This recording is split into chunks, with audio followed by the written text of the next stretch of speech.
I'm still here.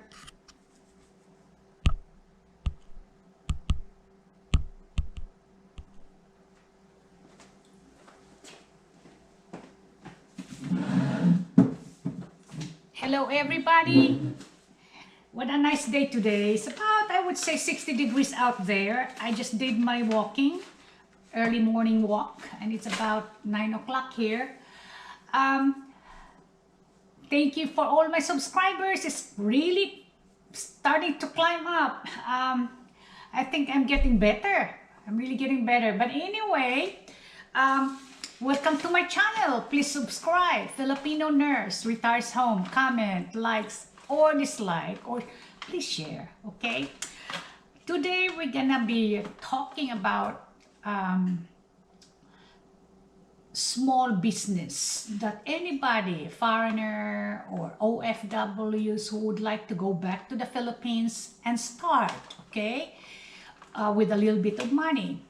Now, expats are questioning if they're allowed to have business. Okay, as a retiree, okay, I'm not gonna be competing with big ones like SM or those big ones, you know, SM malls and all those things. You have to really be cautious with your budget because you can lose. You really can lose. Now, I'm going to touch about what you can start, okay? I personally would start if I would go back there. And honestly, okay, I'm honest with you. Number one, okay, I would like to make sure you know about the rules. If you're gonna be married or if you're gonna be intending as a foreigner to go to the Philippines and start a business, I think they have a rule that they have to have a 60 and a 40% rate. That's their 60-40 ownership. 60% of a Filipino and 40% of a foreign, which is not really, I don't think that is really very fair, but that's the rules. So if I were you, if you are married to a Filipino, put it in the name of your wife, okay, and start a small business. You don't compete with the rest, okay? Try not to compete because that's when you would be, the government would have a lot of tight regulation on those. But I don't think it would matter to them if it's a very small, if it's a backyard farming. So, number one, you can try like a small restaurant, maybe a cafeteria style, where you can have a bunch of recipes and then you're just gonna hand whatever they point. It's called turo in the Philippines. Actually, it's a very informal thing. You can have it in the air condition or something like open. But I would really just gonna suggest screening it, okay, so that it will not be too unhealthy because there's a lot of sometimes some insects there in the Philippines. So make it really presentable and clean, okay? And then, so the business there, I mean, the business capital is really very small. So any local can eat there. Or if you want to upgrade it a little bit, then go up on your price so that not a lot of people who are kind of low class would go there, you know, would go there and not vandalize, but it would make it really sometimes make your place cheap. So make it like medium. There's a lot of places there that are turo that really successful and anybody eats. Every day we eat snacks. So make it variable that you will offer like maybe ice candies in between or ice cream in between those, you know, and then you charge. Of course, you're gonna charge.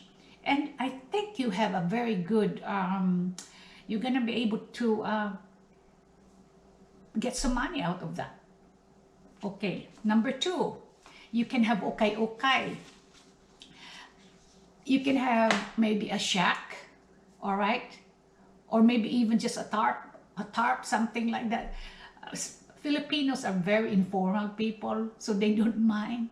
So you can just be at the side of the road sometimes, not just pay a little bit of money, maybe to the owner of the place, if you think that is a very good location.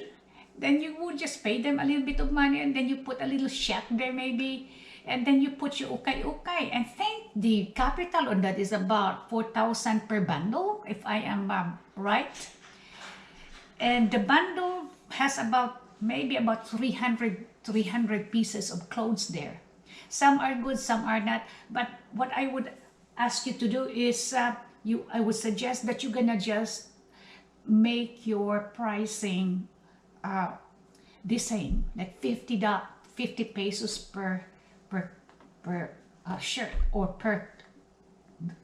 per item. Unless if it's really very expensive, you know, looking, you're gonna go up a little bit on your price. So you're gonna sort out everything. So that's okay. It's just like a goodwill that people would look through. Make it presentable also, just like having racks, you know, and then mannequin, dress it up. Number three, you can have a welding shop. So just hire you some people and then work for you, but you have to be the cashier. You have to be the controller. So nobody can screw you from your money, okay? You be there. I'm not gonna recommend for you not to be the one to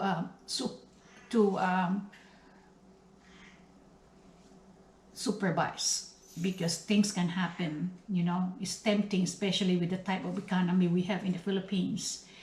All right, you can have sari-sari store, but I think this has a lot of inventory that you have to do.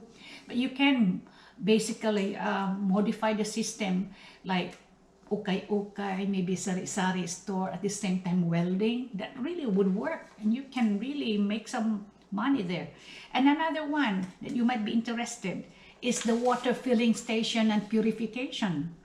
Water is in demand in the Philippines, and a friend of mine who is a nurse coming from Saudi Arabia, she started something like that, water purification, and she is making a killing. A lot of people, she has a double filter on hers. I think 250,000 is her capital, and she said she has one multi-cab.